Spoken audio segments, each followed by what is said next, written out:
I'm Alan Barnes, and I was the script editor of We Are the Daleks. This, ladies and gentlemen, is a once-in-a-lifetime opportunity. A partnership with another species. Daleks invade and return! Daleks invade and return! It came about because, well, for one thing, we wanted Tour 1 to be a nice jumping-on point for people, because we just had quite sort of heavy, build up to 200 with sort of quite involved arcs and stuff. I mean, we wanted from this point on to spend a few trilogies just restarting things, really. So there was a nice, neat jumping-on point for anyone who wants to sort of join the Doctor Who range without necessarily having heard 1700 releases before. And I started thinking in terms of doing a very 1987 era Dalek story. What would they have done in 1987? And of course they did in 1988. They did Remembrance, which was set 25 years before. And I suddenly sort of realised that for us to do this story now would be the equivalent of Remembrance being set in 1963.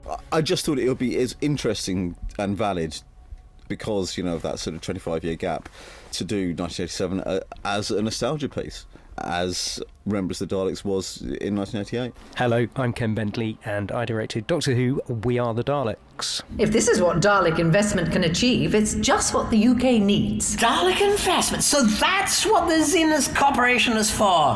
A Trojan horse? It wasn't at first particularly apparent looking at the script, and I must remember to ask Johnny and Alan if next time they present a script that looks as massive and busy as this one, they'll just point me in the right direction with regards to breaking down the schedule, because it looks on paper like the most crazy, busy, massive cast, but actually they were both well on top of it, and it scheduled very easily and cleanly split into two, which is essentially half the story follows the story of the politicians and the other half follows the story of the alien battle. Hello, my name is Sylvester McCoy. I play Doctor Who number 1, 2, 3, 4, 5, 6, 7. Actually, I played 6 for a few seconds. Colin Baker didn't turn up for regeneration, so they stuck me in his uniform. And I was number 6 for a little while, and then I became number 7. Trivial pursuit question, I would say. We act as trade ambassadors for the Daleks. Stooges, lapdogs, quislings. The Daleks can always find somebody willing to do their dirty work for them. Doctor, you are to be taken to the Emperor for interrogation. Oh, good. I have some questions for him too. Lead on, McDalek. This is quite political, actually, which is great because I'm quite political. It's very good. Nick, our executive producer, I better say nice things about him, but he's playing the Dalek. Daleks? He can do individual Dalek voices, and it's quite extraordinary.